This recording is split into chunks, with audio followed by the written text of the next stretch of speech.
Nairaos ng maayos ang naganap na konsyerto ng Sambayanang Pilipino sa Barcelona. Ang sama-samang pagbabalik-tanaw ng pagiging kauna-unahang Filipino personal parish sa buong Espanya. Naging makasaysayan ang pagdiriwang ito sapagkat dinaluhan at nagsama-sama ang mga nagdaang kura paroko kasama ang kasalukuyang obispo ng Imus na si Bishop Ray Evangelista.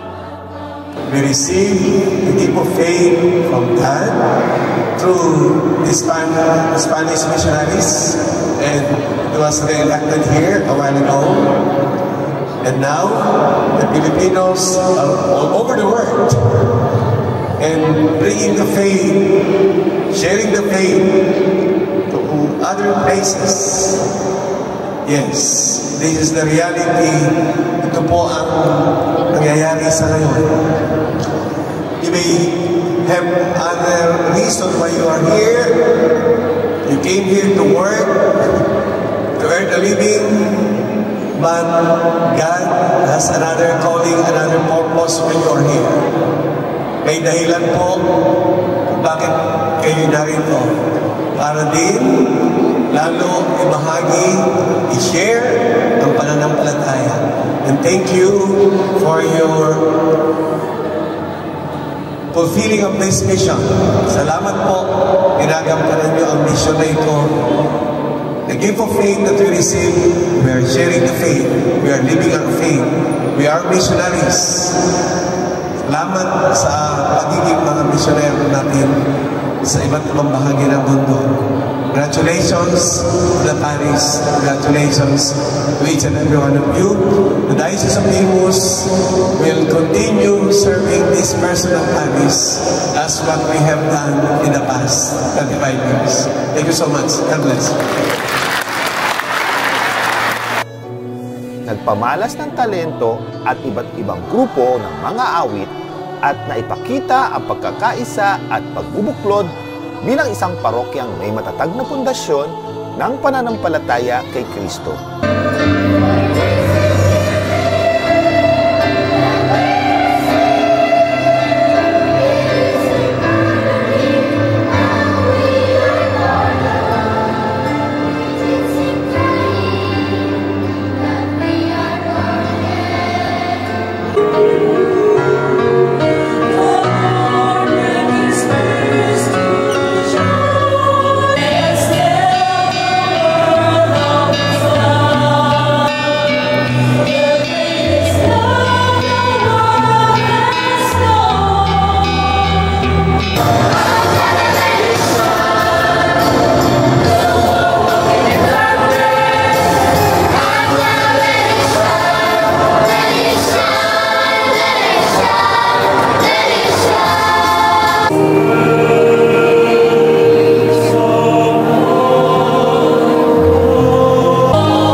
Sinabuhay din ng mga kabataan ang kasaysayan nating mga Kristiyano, ang ika-500 taong anibersaryo ng ang pagtanggap ng mga Pilipino sa pananampalatayang Kristyanismo. Junto al rey y la reina se bautizaron otras 800 personas para convertirse a la fe católica. La reina levantaba la imagen del Santo Niño y lo mostraba a su pueblo para bendecir y aumentar a los demonios y espíritus malignos que ellos mismos creían que causaban las enfermedades.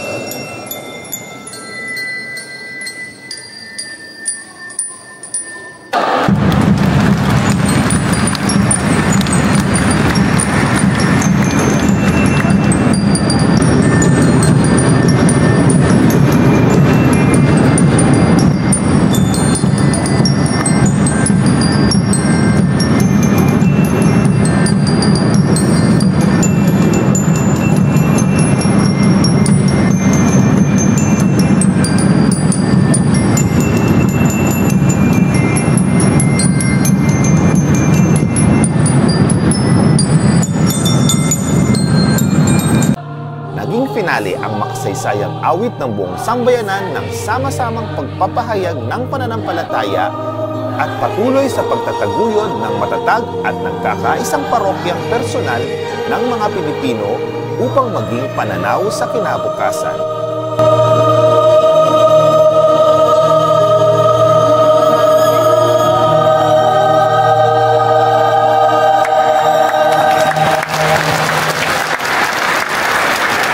Maligayang ika-25 taong anibersaryo sa ating lahat.